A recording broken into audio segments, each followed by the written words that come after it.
하나님은 누구시냐? 페리코레시스다. 함께 사랑의 운동을 하면서 사랑의 춤을 추고 계시는 분이시다. 성령은 누구시냐? 하나님의 예언의 영이다. 예언의 영. 하나님을 계시한다. 하나님, 감추어진 하나님, 숨겨진 하나님을 드러내서 보여주는 그런 의미에서의 예언이다. 임재와 현존을 우리에게 드러내는 그러한 일을 하시는 하나님의 영이시다.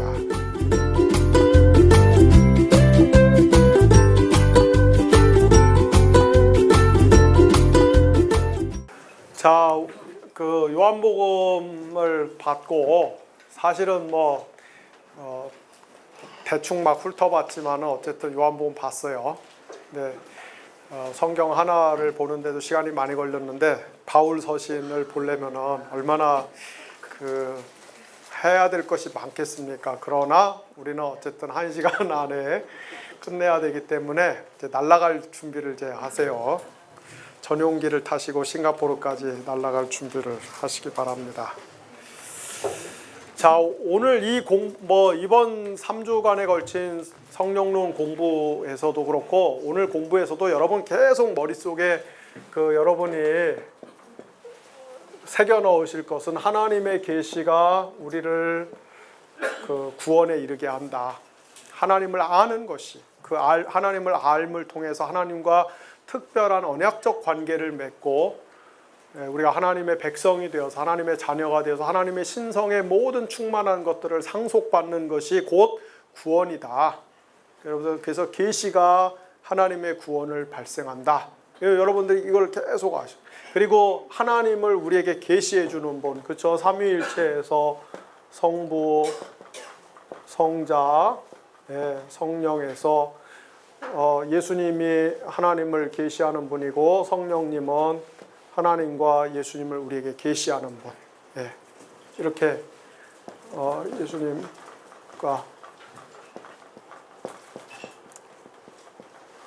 예수님이 하나님을 계시하는 분이고 성령님은 성부와 성자를 우리에게 계시하는 분이고 이것이 삼위일체의 계시의 구조인데 이 계시가 우리에게 하나님의 구원을 가져다 준다.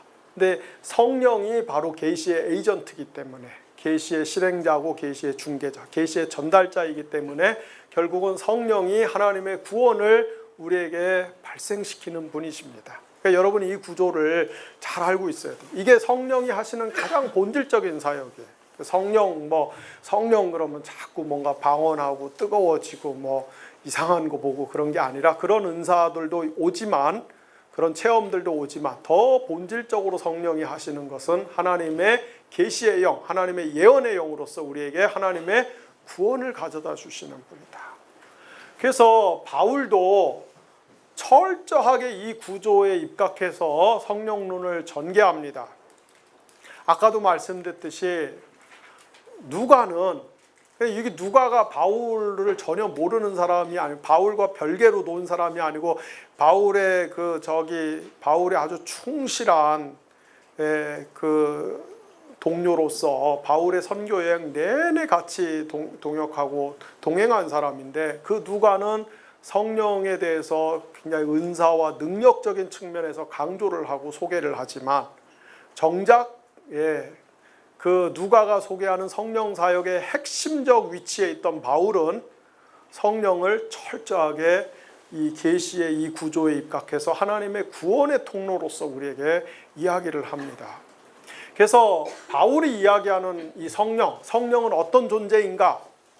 하나님을 우리에게 계시하는 존재예요. 그래서 하나님의 구원을 우리에게 발생시키는 존재입니다. 대표적으로 여러분 고린도전서 2장 7절부터 15절 여기 어간에 보면은 오직 감추어져 있던 은밀한 것을 우리에게 알리시는데 이것은 이 시대의 지혜자들, 이 시대의 통치자들이 알 수 없는 것이다. 만약에 이 시대의 지혜자들과 통치자들이 하나님이 은밀한 가운데 감추어 두신 것을 알았다면은 예수님을 십자가에 죽일 수가 없을 것이다. 안 죽였을 것이다. 하나님의 은밀한 것, 하나님의 비밀. 저희 출판사에서 5월 말에 하나님의 비밀이라는 책이 나옵니다. 의무적으로 다 사서 보세요. 그리고 이해를 못할 것 같아서 제가 하나님의 비밀이라는 주제를 가지고 특강을 한번 이렇게 하려고 그래요. 책을 안 사는 사람은 못 오게 하려고 그래요. 왜냐하면 이 하나님 비밀이 굉장히 중요한 주제인데, G.K. 빌이 아주 유명한 신학자잖아요. 국제적인 신학자인데 제가 보기에 빌이 한 85% 정도밖에 묘사를 못했어요. 나머지 15%를 제가 채우려고. 그래서 막 이런 티저 광고를 하는 거는 반드시 책을 산 사람만 입장을 시킨다. 근데 어쨌든 하나님의 비밀, 하나님의 은밀한 것을 이 시대의 지혜자와 통치자들이 몰라서 예수님을 죽인 거예요. 예수님이 하나님의 그 감추어진 비밀이었다는 걸 알면은 예수님 십자가에 못 죽여. 그런데 성령은 하나님의 깊은 곳을 통달하시는 분이기 때문에 성령이 하나님의 마음을 알아서 하나님을 우리에게 계시해 주시는 분이기 때문에 오직 성령을 받은 사람만이 하나님의 은밀한 것을 알 수 있다, 이 말이에요. 이게 고린도전서 2장 7절 이하에서 6절인지 7절인지 하여간 그 동네에서 얘기하고 있는 말씀입니다. 사람의 영이 사람의 마음을 알듯이 하나님의 영도 하나님의 마음의 깊은 곳을 통달하시기 때문에 오직 그 성령만이 하나님을 계시할 수 있고, 그래서 성령을 받은 사람만이 하나님을 알 수 있어요. 하나님을 알면은 하나님하고 관계 맺고 뭘 받아요? 구원받는다. 성령 받는다 아니고 구원받는다.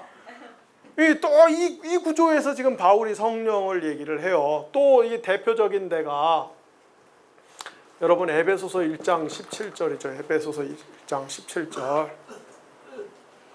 에베소서 1장 17절에서 바울이 우리 주 예수 그리스도의 아버지, 영광의 아버지께서 우리에게 지혜와 계시의 정신을 주사 우리로 하나님을 알게 하신다. 지혜와 계시의 정신이 성령이에요. 영광의 하나님께서 우리에게 지혜와 계시의 영이신 성령을 보내셔서 그 성령이 오셔서 우리에게 뭐를 하게 하신다고요? 하나님을 알게 계시하게. 그래서 우리가 성령을 통해서 계시를 받아서 하나님을 알면 하나님과 관계 맺고 뭐 받는다? 구원받는다. 그러니까 바울이 철저하게 이 구조에서 이야기를 합니다. 자, 그래서 하나님의 영이신 성령이 하나님을 계시해서 우리가 하나님을 알게 되면 그때 무슨 일이 일어납니까? 우리가 성령 받아서 하나님을 알게 되면 무슨 일이 일어납니까? 로마서 8장 15절에서 16절에 보면은 너희가 무서워하는 종의 영을 받지 아니하고 양자의 영을 받았으므로 성령이 우리 영과 더불어 하나님을 아바, 아버지라 부르게 한다. 이렇게 얘기해요.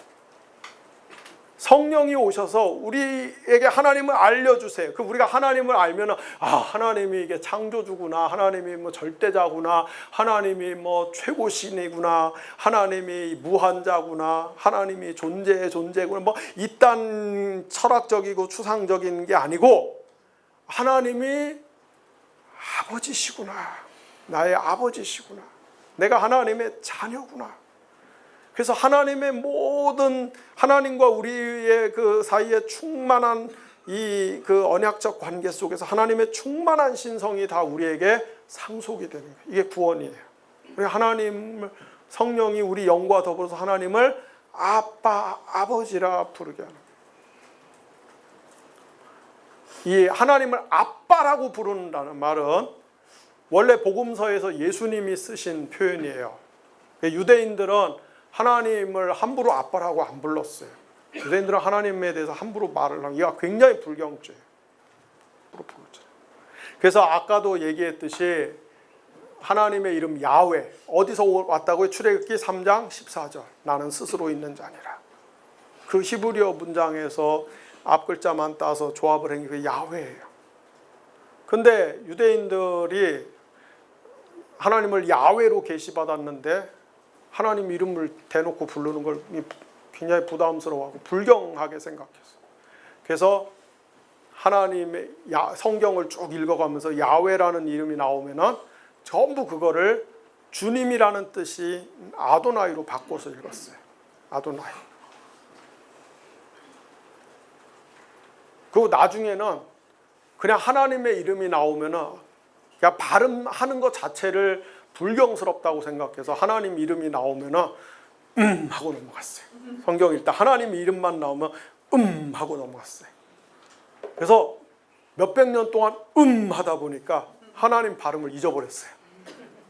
그래서 야훼라는 발음은 저 후대의 성경 연구자들이 추측해 갖고서 그 조합해낸 이름이에요. 아마도 야훼일 거다. 근데 진짜로 그거는 몰라요. 왜냐하면 하도 해갖고. 예. 그런 이 신학적 문화적 배경 속에서 유대인들이 하나님을 아버지라고 부르는 거는 뭐 상상할 수. 근데 예수님은 그냥 아람어로 아빠, 맨날 하나님 아빠, 기도할 때마다 하늘에 계신 아빠, 아빠의 이름이 거룩한 여김을 받기를 원합니다. 아빠, 이것을 지혜로운 자들에게는 감추시고 어린아이와 같은 자들에게 알려주신 것을 감사합니다. 뭐 그냥 늘 아빠. 그래서 워낙 그 예수님이 하나님과 친밀한 관계, 독종자로서의 그 하나님의 친밀함을 아빠 이렇게 표현하니까 바울이 그냥 그 단어는 예수님의 전문 용어이기 때문에 건드리지 않고 하나님을 아빠, 예수님이 쓴 아빠 해놓고 거기다가 로마 사람들이 아버지를 부르는 파테르라는 말 이렇게 해서 아빠 곧 아버지란 뜻이다. 아람어 아빠는 곧 아버지란 뜻이다. 이렇게 해서 성경에는 그게 아빠 아버지로 굳어진 거예요. 이걸 모르고 또 그냥 기도할 때 또 아빠 아버지 이게 되게 그런 또 있어 보이는 줄 알고 기도할 때 대표 기도 시키면 장로님들 중에 꼭 하나님은 아빠 아버지 이렇게 하는 지가 로마인이야 이런 배경 속에서. 근데 로마서 8장 15절 16절에서 성령이 우리에게 양자의 영을 주셔서 우리 영과 더불어 하나님을 아빠라고 부르게 한다. 또 유명한 말씀이 뭐예요? 갈라디아서 4장 6절 그죠? 갈라디아서 4장 6절에도 보면은 하나님이 그 아들의 영을 우리에게 보내사 우리로 하나님을 아빠 아버지라 부르게 하신다. 성령은 하나님을 우리에게 계시하시는 영이신데 우리가 성령이 계시해 주시는 하나님을 만나면은 하나님을 뭐라고 불러요? 아빠 이렇게 불러요. 그러니까 여러분 기도할 때 너무 그 하나님을 수령 찬가 같이 그렇게 묘사하려고 하지 마세요. 위대하시고 경애로우시고 천지 만물을 창조하시고 교회 장로님들 대표 기도만 시켜놓으면은 서론에서 한 40% 다 까먹고 갔는데 그냥 우리는 하나님을 아빠 이거 다 들었어요. 다 들었어요. 여러분들 집에 들어갔는데 자식들이 용돈 좀 타내려고 와서 위대하시고 경애로우시고 이러면서 막 하면은 용돈이 올라가니까 아니에요. 그냥 우리 하나님 아빠 이렇게. 그래서 우리가 성령을 받아서 하나님을 아빠라고 부르면은 아버지 이렇게 부르면은 우리의 구원이 시작이 되는 거예요. 구원이 이제 시작이 돼. 구원의 출발선에 이제 들어선 거예요. 그러면은 우리가 이제 하나님을 아빠라고 부를 뿐만 아니라 또 예수님은 뭐라고 불러요? 예수님은 고린도전서 12장 3절 이거 유명한 말이에요. 이런 말씀들은 다 외우고 있어야 돼요. 고린도전서 12장 3절에 보면은 누구든지 성령으로 말미암지 않고는 예수를 주님이라고 부를 수가 없어요. 예수 주님. 그러니까 무신론자들이나 불신자들한테 아무리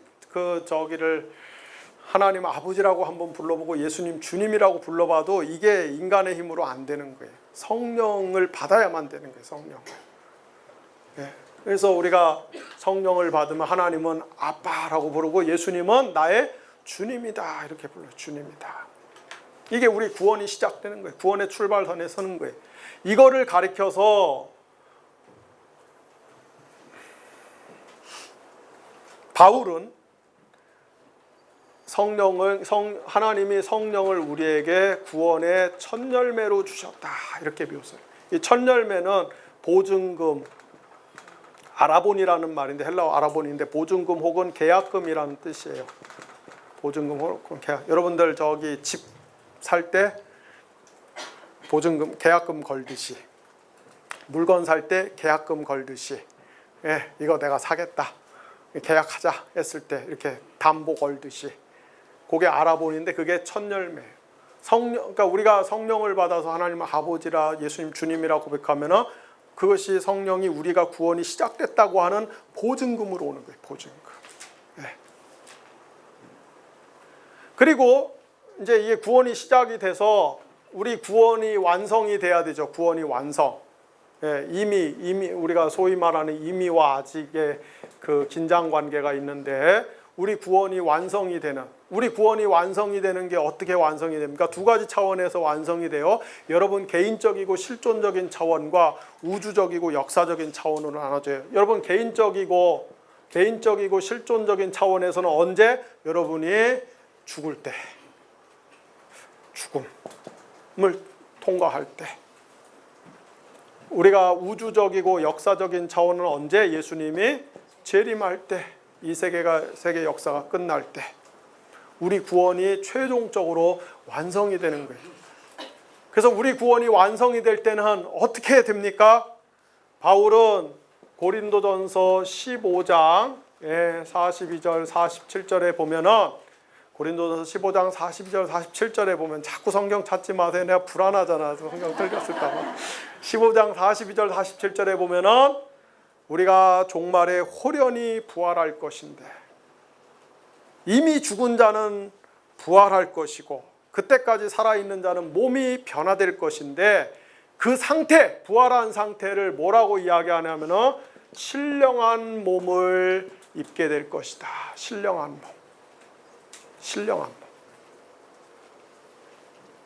고린도후서 5장 1절에서 5절에는, 고린도후서 5장 1절에서 5절에서는 그 지금 이 몸을 이 텐트로 묘사해요. 텐트. 그래서 우리가 이 텐트에서 살다가 진짜 주택으로 옮겨가듯이 이 그 현재 우리가 부모에게서 물려받은 이 껍데기 몸을 벗어버리고 하나님이 주시는 영원한 장막집을 입게 될 것이다. 이렇게 얘기해요. 그게 신령한 몸을 입게, 우리 구원이 완성될 때 신령한 몸. 그 신령한 몸은 뭡니까? 뭐 우리가 부활의 몸이다 이렇게 생각할 수도 있지만은, 신령한 몸은 성령의 질서와 통치에 온전히 순종할 수 있는 몸이에요. 신령한 몸. 그러니까 부활의 몸은 그냥 우리가 생각할 때 썩지 않고 뭐 막 그런 그 어벤져스 같은 몸이 아니라, 신학적으로 성령의 통치와 질서에 100% 순종할 수 있는 몸이에요. 100% 순종할 수 있는 몸. 그 몸을 입게 되는 거예요. 우리 구원이 완성이 될 때. 그러면은 지금 우리가 성령의 계시를 받아서 하나님을 아버지라 부르고 예수님을 주님이라 부르고, 그래서 이제 그 하나님의 구원의 첫 열매인 보증금인 성령과 함께 우리 구원이 스타트했단 말이에요. 그죠? 스타트해서 이제 다 지금 어디쯤 왔어. 그리고 언젠가는 이제 우리가 죽음의 문턱을 지나서 우리의 구원이 완성이 되면서 종말에 성령의 통치에 100% 순종할 수 있는, 하나님이 진짜 주시려고 하는 영원한 그 몸을 입게 될 것인데, 지금 그 경주를 지금 하고 있는데, 어디쯤 우리가 이게 어디쯤 뛰고 있어요. 지금 이미와 아직 사이에 어디쯤 뛰고 있는데, 우리 인간을 몸적 존재예요. 인간은 뭐냐? 인간은 한마디로 몸적 존재예요. 우리 기독교 전통에서는 그 서구의 저 중세 이후에 교부 시대 때부터 플라톤주의 이런 거 영향도 많이 받았고 중세에 와서 수도원주의 이런 것들이 그 범람하면서 이 몸을 굉장히 멸시하는, 몸을 아주 그 나쁘게 해석하고 천시하는 잘못된 영성이 너무나 오랫동안 교회를 지배를 했는데 그거 아니에요. 성경에서 우리 몸은 그렇게 멸시와 천대와 그런 그 대상이 아니에요. 우리 몸은 성경에서 굉장히 중요한 겁니다. 그래서 이 몸은 하나님의 성전이에요, 성전. 하나님의 집이에요. 바울이 쓰는 용어 중에 이런 용어가 있죠. 영은 살리는 것이고 육은 죽이는 것이다. 했을 때 그 바울이 이야기하는 육은 나쁜 것이고 육은 죽이는 것이고 육은 사탄적인 것이고 했을 때 그 육은 이 사륵스는 우리 몸을 가리키는 게 아니에요. 바울의 언어에서 육은 사탄의 체제를 가리켜요. 사탄의 힘, 사탄의 마성을 가리키는 거예요. 영은 성령을 가리키는 거예요. 성령은 살리는 것이고 이 사탄의 세력과 힘, 사탄의 이 조종과 통제 이건 죽이는 것이고 우리는 그 몸적 존재로서 살아가는데 이 인간의 몸적 존재는 항상 성령과 사탄의 경쟁과 대결의 무대입니다. 우리의 몸은. 그래서 우리가 우리의 몸으로 살아가는 우리가 이 몸이 없으면 우리가 뭘 할 수 있겠어요? 뭘 할 수 있어? 여러분들 몸이 있으니까 제가 지금 강의를 하고 있고 여러분들이 강의를 듣고 있고 이해하고 있지. 몸이 없으면은 뭐 우리가 뭘 할 수 있겠어요?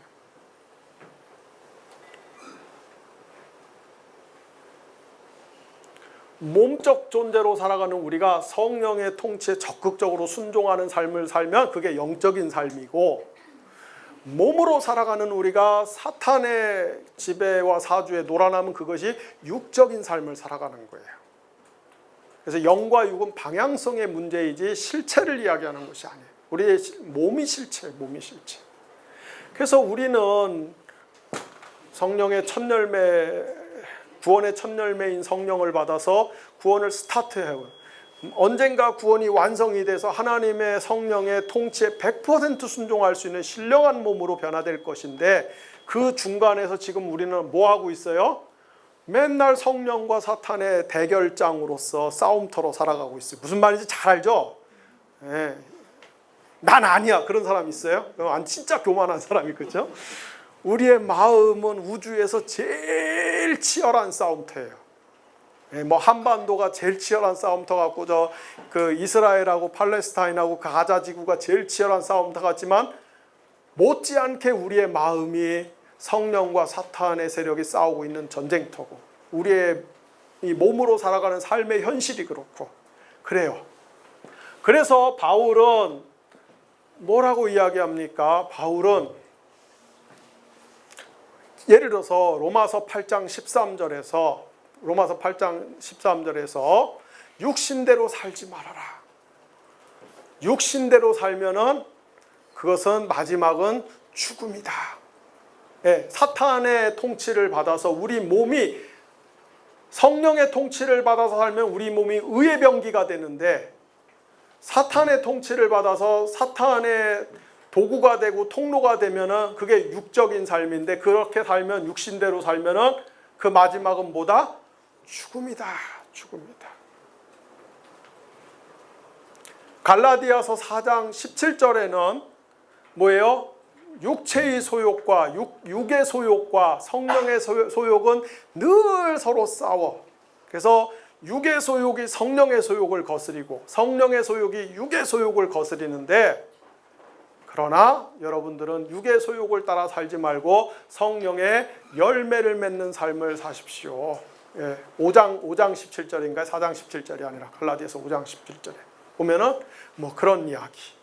그래서 우리는 지금 이 중간기를 살아가는 존재로서 늘 이 싸움에 노정되어 있고 그래서 우리가 어떻게 해야 돼요? 육의 소욕에 순종하지 않고 육의 이 사탄의 조종과 통치와 이 그거 주권에 우리가 휘둘리지 않고 성령을 통해서 계시되는 하나님의 통치에 순종하는 삶을 사는 것, 그거를 가리켜서 성령 충만하다 이렇게 얘기하는 거예요. 예. 그러니까 내가 천재예요, 천재. 왜? 바울 서신에 나오는 모든 성령 얘기를 지금 불과 15분 만에 다 끝냈잖아요. 이럴 때는 나를 존경하는 눈초리로 쳐다봐도 돼요. 네. 이게 바울이 얘기하는 거예요. 바울이 얘기하는 거예요. 자, 그런데 우리가 이렇게 그 육의 통치를 받지 않고 성령의 통치를 받아서, 성령의 통치를 받으면 우리 몸이 뭐가 돼요? 하나님의 성전이 되는 거죠. 성전. 그렇죠? 우리 몸이 하나님의 성전이 되는 거예요. 제가 진짜 꼭 한번 쓰고 싶은 책이 하나 있는데 시간이 없어갖고 차일피일 미루다가 정말 쓸 수나 있을까 싶은 책이 그 성전 개념으로 성경 창세기에서 요한계시록까지를 한번 쫙 보는 건데, 물론 비일도 잘했지만은 뭐 비일의 작업에 어깨 위에 올라타서 제가 하면은 더 잘할 것 같아요. 왜냐면 비일이 그 빼먹은 게 너무 많아갖고. 예. 그러니까 우리가 성경을 어떻게 보느냐? 예, 성경 뭐 흔히 그 개혁주의 신학한 분들은 창조, 타락, 구속 이렇게 보는데, 창조, 타락, 구속, 뭐 완성 이렇게 보는데, 그걸로 설명 안 되는 거 되게 많아요. 근데 제가 볼 때는 성전으로 보면은 성경이 다 보여요. 네. 그래서 그 창세기 1장에서 그 강조하는 것이 하나님이 만드신 우주, 하나님이 만드신 세상 자체가 그 우주가 성전이라 이거예요. 우주가 성전. 우주가 성전. 하나님이 온 우주를 하나님의 템플로 만드셨어요. 그래서 태초에 만드신 세상이 거룩한 곳이에요. 신성한 곳이. 하나님 세상을 성전으로 만드셨기 때문에. 원래 그 성경이 기록되던 시대의 고대 근동의 문헌들을 보면은, 고대 근동에서는 그 근동의 세계관이 그래요. 신들이 엿새 동안 열심히 일해갖고 성전 만들고, 성전이 완성되면 일곱째 날 성전에 들어가서 쉬면서 성전에서 그 신노릇해요. 그 세계관을 빌어다가 창세기 1장을 쓴 거예요. 그래서 하나님이 엿새 동안 세상 만드시고 일곱째 날 안식했다는 얘기는 하나님이 만드신 우주가 성전으로 창조되고 성전 우주가 완성됐기 때문에 하나님이 일곱째 날 성전에서 하나님 노릇하기 시작한 거예요. 그런 신학적인 얘기를 하는 건데, 그걸 모르니까 뭐 창세기에서 찾아내는 과학 얘기 뭐 이런 거 하면서 자꾸 그 6,000년짜리 얘기하는데 그거 아니에요, 그거. 예. 제가 그 헬스를 한 2달 전부터 시작했잖아요. 열심히는 안 하는데, 예. 열심히 안 하는데 막 제가 막 이렇게 혼자서 막 하면은 우리 트레이너가 그래요. 회원님은 그 헬스를 너무 헝그리 정신을 갖고 하는 것 같다고. 저는 뭐든지 열심히 하니까. 근데 표현이 그래요. 헝그리 정신으로. 한국말이 딸리는지 그 헝그리가 뭐예요, 헝그리? 근데 그 트레이너가 저한테 그러더라고요. 이 자세가 똑바르면은 운동이고 자세가 틀어지면 노동이 됩니다. 그래서 뭘 막 하지 말고 하나를 해도 정확하게 하라는 거예요. 천천히 정확하게. 여러분, 하나님을 믿는 것도 그렇고 성경을 해석하는 것도 그 열심히만 한다고 되는 게 아니에요. 헝그리 정신 갖고 한다고 되는 게 아니에요. 이게 정확하게 해야 돼. 제대로 하는 게 중요해요. 성경을 이상하게 보니까 이 백투 예루살렘 이런 데 경도돼 있으니까 그 대사관 잡고 예루살렘 옮겨갖고 사람 죽이고 이딴 짓 하는 거예요. 창세기 1장은 하나님이 세상을 이렇게 진짜 과학적으로 역사적으로 만들었다, 그 얘기를 하는 게 아니라 신학적인 얘기를 하는 거예요. 하나님이 온 우주를 하나님의 성전으로 만드셨다. 근데 아담이 타락하고 범죄해갖고 하나님 성전이 오염되고 망가졌어요. 그래서 하나님이 다시 그 성전을 회복시키기 위해서 지상에서 역사 속에서 일을 시작하는데 그게 구약의 이스라엘 역사죠. 그래서 뭐예요? 이스라엘 역사가 전부 뭐에 대한 이야기입니까? 지상 성전에 대한 이야기, 지상 성전에 대한 이야기. 하나님이 그 회복시켜가는 지상 성전, 모세 성막, 솔로몬의 성전, 제2성전. 근데 그것도 역시 불완전하고 부패하고 그래요. 그래서 어떻게 돼요? 신약 시대에 아까 얘기했듯이 참성전인 예수님이 오신 거예요. 참성전인 예수님이 오셔서 그 다음에 어떻게 해요? 부활하고 승천하셔서 성령을 부어주셔서 우리가 성령을 받아서 오늘날 교회가 또는 신자들이 뭐가 됐어요? 지상성전, 이 땅에서 지상성전으로 우리가 살아가는 이야기예요. 신약의 이야기는. 그리고 마지막 날에 요한계시록 22장 1절에 가서 종말에 온 우주가 구속사적으로 변화될 때 뭐예요? 온 우주가 하나님의 성전으로 회복되는 거예요. 이게 성경의 이야기입니다. 방송국에서는 이런 명강의를 하잖아요. 그럼 막 박수치고 막 하고 그래요. 그래야 저기 막 들어가요. 예, 이게 성전. 오늘 우리가 하나님의 계시의 영인 성전을 받아서 하나님을 아빠라 부르고 예수님을 주님이라고 부르고, 그런데 구원은 시작하고 출발했지만 아직 완성되지 않았기 때문에 여전히 몸으로서 살아가는 우리는 하나님의 통치와 사탄의 통치 그 경계선에서 늘 투쟁하고 살고 있는, 그때 우리가 사탄의 통치를 따르지 않고 하나님의 성령의 통치를 받아서 살아가면 우리가 뭐가 된다고요? 하나님의 성전으로 살아가는 거예요. 성전으로. 네.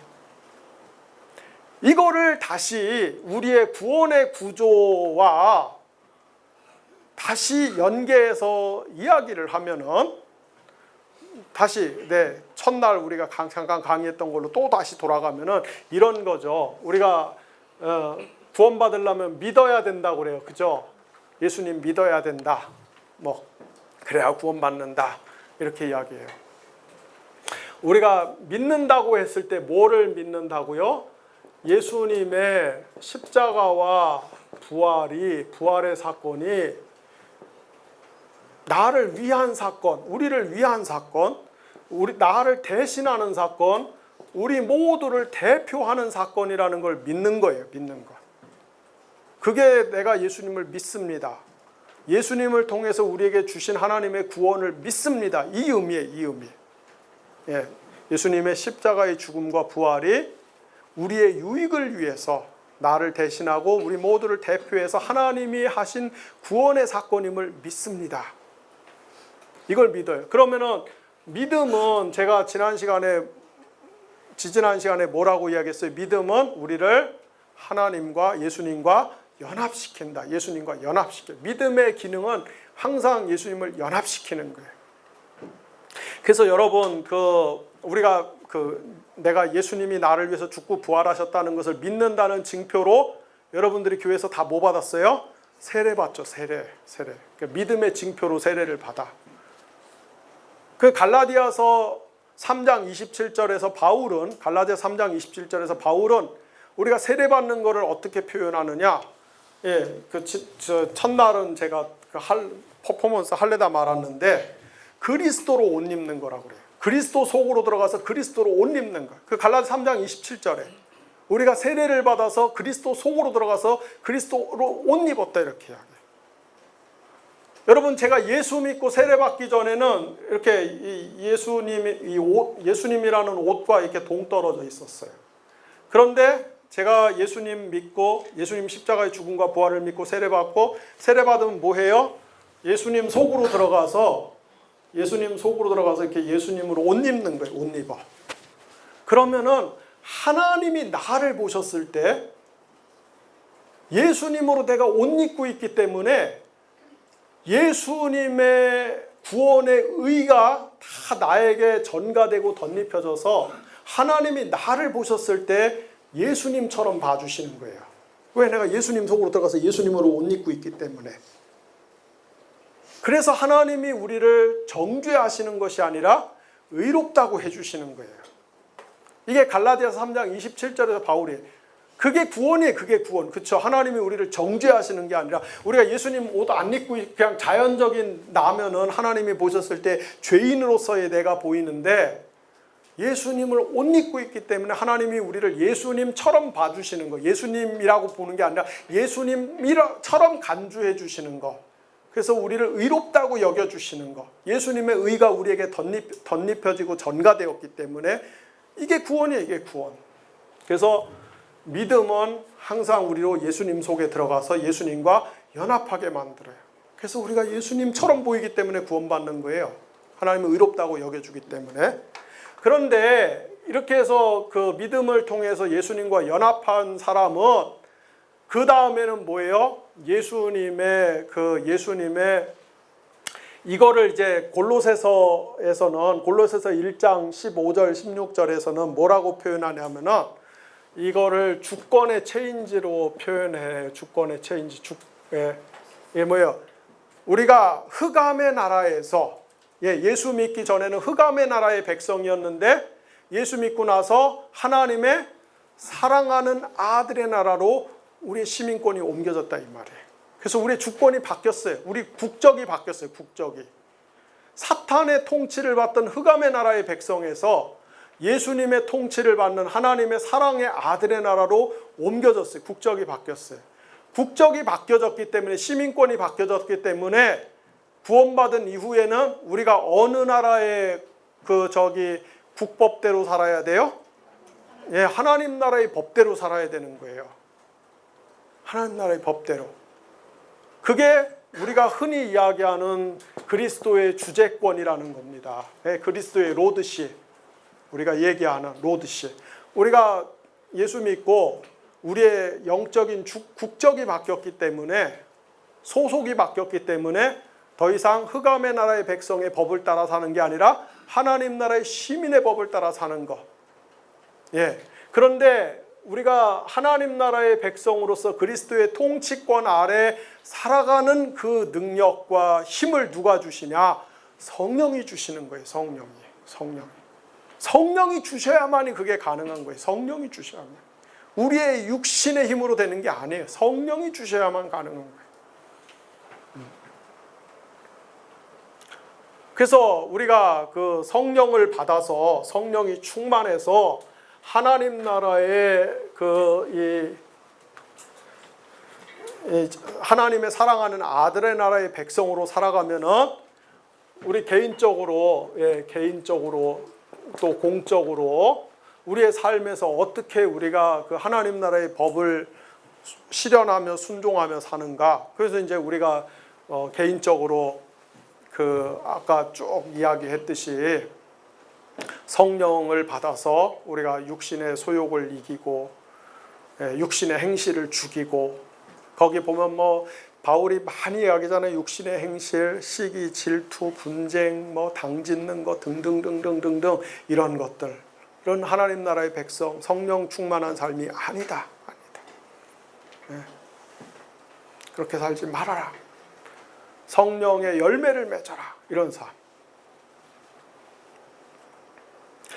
그런데 우리가 성령을 받아서 하나님 나라의 백성의 삶을 사는 것은 그런 개인 경건의 차원에만 국한되는 게 아니에요. 제가 오늘 사실 좀 시간이 가도 여러분 이 얘기를 좀 하려고 마음을 먹고 왔어요. 예. 하나님 나라의 백성으로 사는 것은 우리가 그냥 이렇게 개인적으로 술 안 먹고 화투 안 치고 이런 거 11조 빼먹지 않고 하고 주일 성수 다 하고 이런 거에 국한되는 게 아니에요. 요새는 다 술도 먹고 화투도 치고 다 해요. 하는데 그런 거에 국한되는 게 아니에요. 아니고 훨씬 더 우리가 하나님 나라의 시민의 삶을 사는 거, 하나님 나라의 백성의 삶을 사는 거는 굉장히 포괄적. 얼마나 포괄? 전 우주적으로 포괄적이에요. 전 우주. 바울은 그것을 빌립보서 1장 27절에서 뭐라고 이야기합니까? 여러분이 그리스도의 복음에 합당하게 생활하십시오. 이렇게 이야기해요. 그리스도의 생활에 합당하게 복음에 합당하게 생활하십시오. 거기서 복음에 합당하게 생활하라 이 말은 복음에 합당하게 시민 노릇하십시오. 복음에 합당하게 정치적인 삶을 사십시오. 그런 이야기입니다. 이게 무슨 말이냐면은 그 이탈리아 반도에 로마가 있고요. 이 로마에서 한참 떨어진 그리스 반도에 빌립보가 있어요. 빌립보가 그리스 반도에 사도행전 16장에 보면은 마게도니아의 첫 성이다. 근데 가장 큰 도시, 가장 대표적인 도시, 알렉산더의 아버지 필립의 이름을 따서 지은 그리스 반도의 가장 중추적인 도시. 근데 나중에 이제 로마의 식민지가 됐죠. 근데 로마하고 빌립보하고 거리가 많아요. 이탈리아 반도, 그리스 반도 거리가 많이 집니다. 빌립보 도시는 로마의 퇴역군인들이 집단으로 이주해갖고 로마의 문화를 그대로 이식하고 로마의 삶의 방식을 그대로 이식한 대표적인 로마 식민지, 위성 도시. 근데 빌립보 주변에는 소위 말해서 야만인들이 떼거지로 다 살고 있어요. 야만인들. 이 야만인들의 꿈이 뭔 줄 아세요? 로마에 가서 로마 한번 구경하고 죽는 거예요. 얼마나 로마가 아름다운지, 얼마나 찬란한지, 로마 한번 보고 싶다. 여러분들의 꿈은 뭡니까? 평양에 가서 냉면 한번 먹어보는 게 꿈입니까? 우리 꿈이 있잖아. 나도 뭐 파리를 가고 싶다, 뭐 로마를 가고 싶다, 뉴욕을 가고 싶다. 가보면 별거 없는데. 야만인들이 정말 이 로마 한번 보는 게 꿈이에요. 근데 로마 갈 수가 없어요. 너무 멀고 뭐 불가능해요. 하지만 문제가 없어요. 왜? 빌립보를 바로 옆에 있는 빌립보시를 들여다보면은 빌립보시의 모든 로마의 법, 문물, 정치 체제, 주택 양식, 생활 양식이 다 이식이 돼 있어요. 구현이 돼 있어요. 빌립보를 보면은 로마를 볼 수가 있어요. 그 배경하에서 빌립보서 1장 27절 말씀이 주어진 거예요. 여러분은 그리스도의 복음에 합당하게 생활하라. 이게 뭐냐면 여러분은 로마와는 굉장히 멀리 떨어져 있지만 그러나 로마 시민으로서 여기서 로마 시민답게 살아가는 것을 이방인들한테, 야만인들한테 보여주십시오. 그 얘기를 바울은 지금 어떻게 이 구조를 가지고 어떻게 얘기합니까? 여러분 로마, 우리는 이제 천국, 하나님이 계신 천국, 하나님 나라가 있고 이렇게 지상에서 교회의 삶이 있죠. 교회의 삶. 교회의 삶이 있어요. 신자들의 삶이 있어요. 우리 주변에는 이방인 불신자들이 많습니다. 이 이방인 불신자들이 천국을 한번 볼 수 있으면, 천국이 얼마나 아름답고 멋지고 영광스러운지, 거룩한 곳이, 천국을 진짜 보면은 다 믿을 거예요. 근데 이 교회 주변에 있는 사람들이 천국 볼 길이 없어. 천국을 어떻게 갔다 와. 하지만 걱정할 게 없어요. 교회를 들여다보면은 천국의 모든 문화가 교회에 이식되어 있기 때문에 교회를 들여다보면 천국이 이렇게 좋은 곳이구나 해서 나도 예수 믿고 천국 가고 싶다라는 마음이 들게끔 살라는 얘기예요. 그게 그리스도의 복음에 합당하게 시민 노릇하라는 얘기예요. 문제는 오늘날의 우리 현실은 여기를 들여다보면은 지옥이 저렇게 생겼겠구나 하는 교회들도 적지 않게 있다라는 거죠. 그러나 바울이 원래 이야기하는 것은 이 신자들의 삶을 통해서 천국을 보여주라 이 말이에요. 천국을. 그럼 우리가 천국을 보여주는 삶 중에 하나가 뭔 줄 아세요? 자, 여러분 요한계시록 18장 14절에 보면은 요한이 성령의 음성을 듣습니다. 요한계시록에서 그 반복해서 나오는 문구 중에 이런 것이죠. 귀 있는 자는, 참된 교회들은 성령이 교회에 하시는 말씀을 들을지어다. 성령이 뭐라고 이야기합니까? 내 백성아 거기서 나와라 그래요. 내 백성아 거기서 탈출하라. 거기서 벗어나라. 내 백성아 거기서 벗어나라. 이 거기가 뭐냐?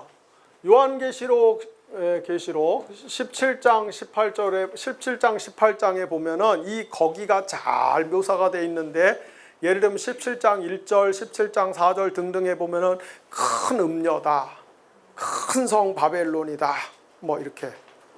요즘은 또 음녀 이렇게 하면은 이게 성 감수성이 굉장히 떨어진다고 비난을 하는데 그거 좀 이해를 해야 돼요.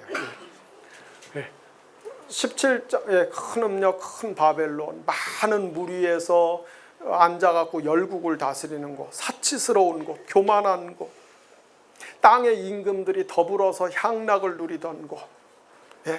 사탄의 귀신의 처소가 됐던 그곳. 그 앞에 13장에 가면은 666이라고 불리는 그곳이 바로 요한계시록의 17장 18장에 나오는 큰 성 바벨론이라는 곳이고, 하나님의 백성 거기서 빠져나오라고 그래요.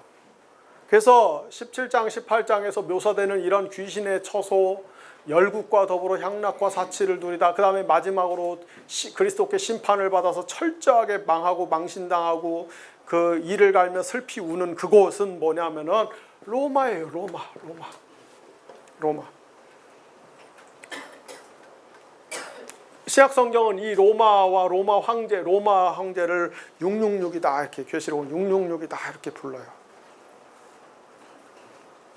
그럼 왜 이 로마가 666으로서 큰 성 바벨론, 큰 음녀로 불리냐? 한마디로 로마는 아주 철저하고 광고한 이 피라미드 시스템의 국가입니다. 그래서 맨 꼭대기에는 스스로를 하나님이라고 부르는, 칭하는 황제가 있고, 그 다음에 로마의 뭐 귀족들, 장군들이 있고, 로마의 시민들이 있고, 뭐 쭉쭉쭉쭉 내려와서 맨 여기 노예가 있고, 맨 밑에는 뭡니까? 저 식민지 백성들, 그죠? 이렇게. 그래서 이 로마 꼭대기 정점에 있는 이 황제, 신적인 존재로 군림하는 황제, 이 귀족들을 떠받들기 위해서 이 밑에서 어마어마하게 착취당하고 학대당하고 다 빼앗기고, 그렇게 해서 유지가 되는 거예요. 여러분 그 로마사들 연구해 보면은 로마 시스템을 유지하기 위해서 그 식민지에서 어마어마한 물자들을 착취해가는 그 뭐 자세한 연구들이 굉장히 많습니다. 근데 요한계시록에서 여기서 나와라. 이 시스템에 동화되지 말고, 이 시스템에 순응하지 말고, 이 시스템에 협조하지 말고 나와라. 성령이 교회에게 하시는 말씀을 들어라. 요한계시록에서 하려고 하는 얘기가 계속 이거예요. 뭐 자꾸 무슨 종말에 뭐 휴거 뭐 저 바코드 뭐 베리치 뭐 이딴 얘기가 아니에요. 이 얘기 하는 거예요. 이 얘기.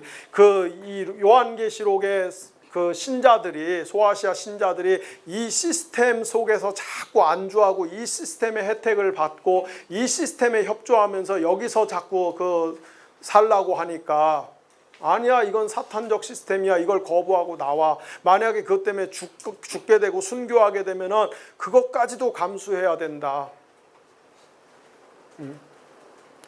로마에게 신실하지 말고 하나님 그리스도께 신실해라. 거기서 이기는 자는 하늘의 상을 받게 될 것이고, 하늘의 생명책에 이름이 기록될 것이고, 하늘의 만나를 받게 될 것이고, 뭐 등등 계속 그 얘기를 하는 거예요. 요한계시록 전체가 그 얘기를 하는 거예요. 전체. 여러분 근데 이 피라미드 시스템의 소수의 특권층이 절대 다수의 사회적 약자들을 짓누르고 학대하고 착취해서 굴러가는 이 시스템, 이 사탄적 시스템이 성경에서 어디에서 기원합니까? 물론 뭐 그보다 더 인류 역사에서 거슬러 올라갈 수 있지만은 성경에서 이 시스템은 곧 그 이집트에서 출발해요. 이집트에서. 그래서 이집트의 시스템 맨 꼭대기에 파라오도 지가 신의 현현이라고 그래요. 그리고 얼마나 그 피라미드 시스템. 맨 마지막에는 노예들. 우리가 저 비싼 돈 주고 가서 구경하는 피라미드이고 뭐고 다 그 노예가 만든 거잖아요. 그래서 하나님은 여기 이 노예들, 하나님의 언약 백성 이스라엘과 여기 다 섞여서 엄청나게 학대당하고 고생하고, 그래서 하나님이 모세를 통해서 출애굽시켜. 그리고 약속의 땅에 들여보내면서, 가나안 땅에 들여다보내면서, 가나안 땅에서 어떻게 살라고 그래요? 이렇게 하면 안 된다. 절대로 하면 안 된다. 타원형, 하나님의 성소를 중심으로 이스라엘 12지파가 다 민주적으로 공평하게 사는 시스템을, 이거를 하나님이 법으로 줍니다. 그래서 초창기에는 이렇게 민주적으로, 심지어 그 민수기 맨 뒷부분에 나오는 슬로보아스의 딸들, 여자들까지도 자기 몫을 가지고 사는 평등한 세상, 민주적 세상. 근데 나중에 이스라엘이 우리 이 체제 너무 비효율적이고 아주 이거 못하겠다. 특히 전쟁 나면 아주 비효율적이다. 블레셋하고 싸우는데 너무나 이게 비효과적이다. 우리도 왕을 달라, 왕을 달라.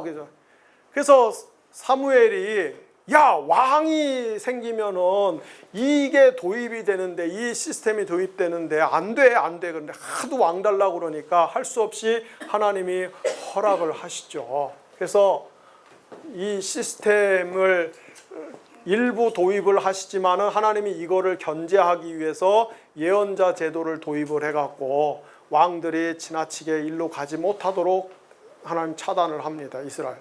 그런데 이거를 결국은 이 강고한 피라미드 체제를 누가 완성하냐면은 솔로몬이 완성을 해요. 솔로몬이 그 놀라운 지혜를 가지고 이 아주 국가의 모든 조직과 제도와 기구를 잘 정비해갖고 완전한 피라미드 체제. 그래서 다시 이집트 체제로 돌아갑니다. 그거를 성경은 뭐라고 묘사하냐면은 솔로몬이 자기 마누라를 어디서 데리고 왔다? 이집트에서 데리고 왔다, 이렇게. 하나님이 이집트는 쳐다도 보지 말라고 그랬는데, 말들도 사오지 말고 아내도 얻지 말고. 그런데 솔로몬이 이집트에서 말도 사오고 아내도 데리고 이집트 체제로 다 돌아가요. 그러면서 성경이 얼마나 의미심장하게 이야기를 하냐면은, 저 솔로몬 사후에 르호보암 때 그 이스라엘의 원로들이 찾아와서 당신의 아버지가 우리를 얼마나 학대했는지 모른다, 얼마나 착취했는지 모른다. 이 예루살렘 성, 솔로몬의 성전이, 솔로몬의 궁궐 다 우리의 피와 땀 노동력으로 된 거다. 당신은 아버지처럼 우리를 학대하지 말아달라 부탁하잖아요. 그렇게 노동력 착취했어요. 세금도 막 엄청 걷어내고. 그런데 역대상 10장 14절, 역대하 9장 13절에 보면은 솔로몬이 이스라엘 백성들에게 뜯어낸 세금이 666, 금으로 660달란트다, 이렇게 이야기를 해요. 이게 사실은 인류 역사에서 그 소위 말해서 지배자와 가진 자들의 그 역사죠. 우리가 지금 살고 있는 세상도 그렇고. 근데 이거는 사실은 사탄적 체제예요. 사탄적 체제. 인간이 인간 위에서, 인간이 인간을 억압하고 학대하고 착취하고, 그거를 제일 많이 착취하고 뜯어들인 사람, 그걸 제일 능숙하게 효과적으로 한 사람, 그래서 힘을 얻은 사람이 뭐예요? 이 꼭대기에 올라가는 거예요. 꼭대기에 올라가. 그거예요. 그죠? 여러분 빌립보서 2장 5절에서 11절에 있는 이 놀라운 그리스도 송가, 이 위대한 그리스도 찬가에서 바울이 여러분 안에 그리스도의 마음을 품으십시오. 그러면서 그는 근본 하나님의 본체시나 하나님과 동등됨을 취할 것으로 여기지 아니하시고 오히려 자기를 주어서 십자가에 죽으셨는데 하나님이 예수를 주님이라고 고백하게 만들었다. 사람들이 예수님을 주님이라고 고백하게 만들었다. 그 예수님은 어떤 주님이십니까? 어떤 주님이에요? 어떻게 해서 예수님이 온 세상의 주님이 되었어요? 자기를 다 비워주고 내어주어서, 십자가에 못 박히기까지 비워주고 내어주어서 주님이 되신 분이. 근데 세상의 주님들은 어떤 주님입니까? 세상의 주님들은 어떤 주님이에요? 거기 보니까 예수님은 그 하나님과 동등됨, 하나님이 주님, 세상의 주님 아니에요. 온 우주의 주님 아니에요. 근데 예수님이 하나님과 동등됨을 어떻게 증명하지 않았다? 취할 것으로, 뺏는 것으로 증명하지 않았다, 이 말이에요. 근데 세상의 주님들은 다 어떤 주님들이에요? 남의 거 다 뺏어 갖고서 그 세상의 주님이 된 거야. 그거 제일 효과적으로 한 사람들이.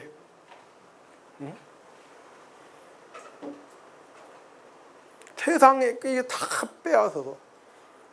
근데 예수님은 그런 방식으로 주님이 되신 분이 아니라 자기를 내어주신 방식으로 주님이 되신 분. 그게 하나님 나라의 시스템이에요. 하나님 나라의 속성이에요. 그러나 세상의 속성은 뭐라고요? 이 피라미드 시스템에서, 이 경쟁과 투쟁에서 하나라도 더 밟고 더 끝까지 올라간 놈이 주님이 되는 거야. 주님이. 이게 지금 세상의 시스템이에요. 세상의 시스템. 그런데 이것이 구약에서는 이집트와 바벨론 시스템으로 나타났고 신약에서는 로마의 시스템으로 나타났고, 그래서 성령은 뭐라고 이야기해요? 내 백성아 뭐해라? 거기서 나와라. 거기 동화되고 거기 순응하고 협조하고 거기 찬성하지 말고 이런 세상을 향해서 하나님 나라의 시스템은 뭐다? 이거다라고 계속해서 우리가 외치고 이거를 구현하려고 해야 돼요. 이거를 구현하려고. 그런데 이게 성경의 정신이고, 요한계시록에서 뭐예요? 그래서 귀가 있는 사람은 성령이 교회에게 하는 이 메시지를 들어라. 이 메시지. 로마 황제가 만들어 놓은 시스템에 순응하고 거기에 빌붙어 살지 말고 하나님 나라의 백성의 그 이 시스템 속에 들어와서 이걸 살아라. 삶의 현실을 구현해내라. 그렇게 해서 뭐라고요? 그래서 천국이 그런 곳이, 우리 종말에 완성될 천국은 이것이 완전히 완성된 곳이에요. 그죠? 오직 그 하나님과 어린 양만이 보좌에 계시고 모든 구원받은 사람들이 다 공평하게 민주적으로 행복하게 사는 곳이 천국이에요. 그렇죠? 네, 천국.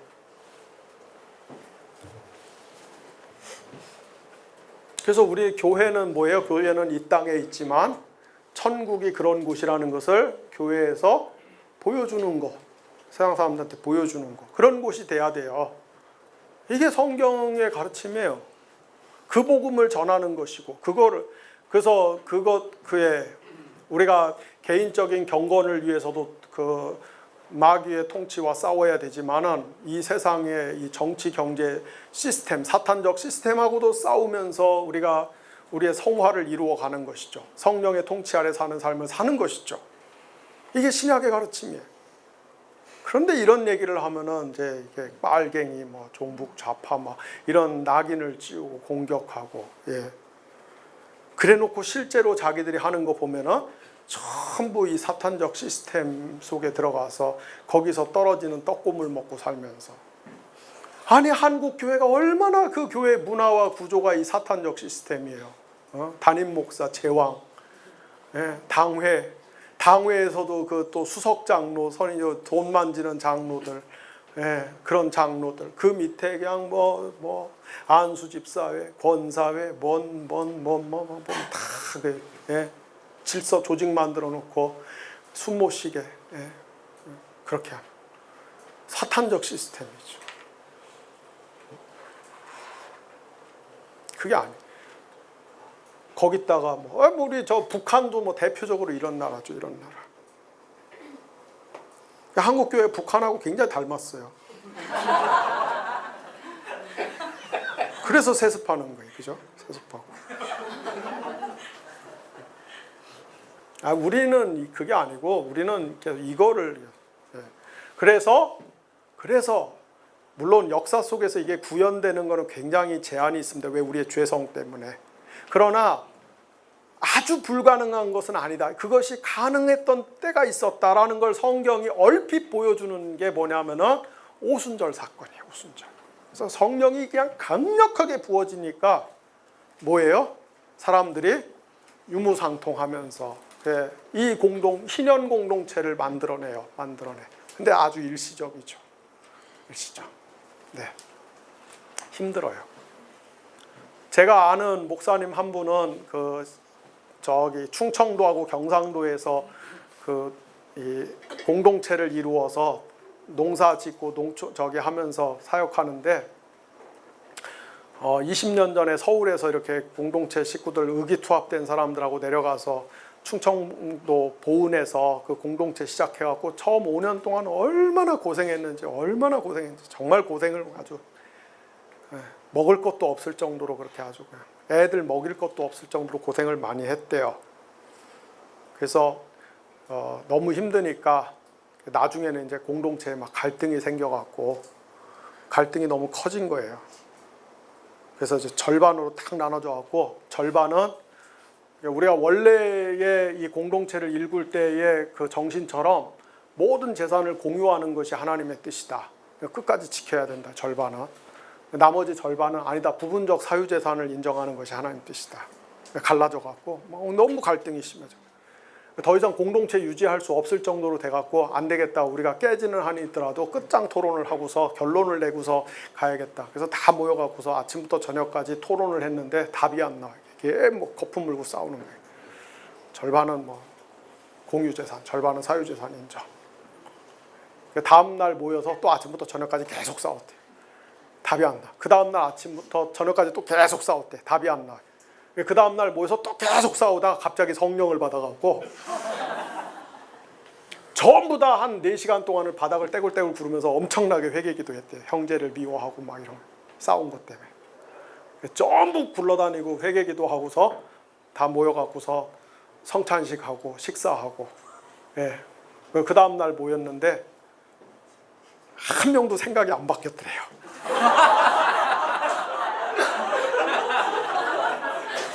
여전히 절반은 100% 공유재산, 절반은 부분적 사유재산. 그 목사님이 나한테 그럼 뭐가 바뀌었냐? 더 이상 안 싸우게 됐대요. 신념이나 생각이나 이건 하나도 안 바뀌었는데 더 이상 그것 때문에 안 싸우게 됐대요. 네, 지금까지 공동체를 잘하고 계세요. 우리가 성령 받아서 성령의 통치 아래 산다는 것은 그만큼 쉬운 일이 아니다. 강단에서 막 목사님들이 쉽게 하듯이 그때 이건 정말 아까도 얘기했듯이 세상에서 우리의 마음과 우리의 몸은 세상에서 가장 치열한 우주적 전쟁터예요. 전쟁터. 저도 마찬가지예요. 저도 마찬가지.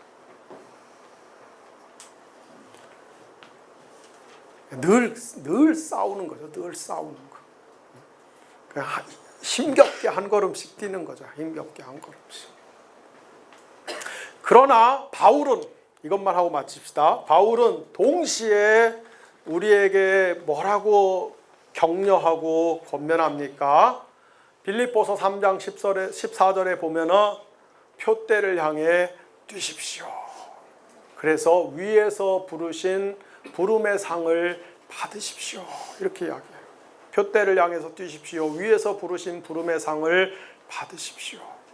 이게 뭐냐면은 그 고대 그 그리스의 반도에서 열렸던 올림픽 경기 장면인데요. 이제 올림픽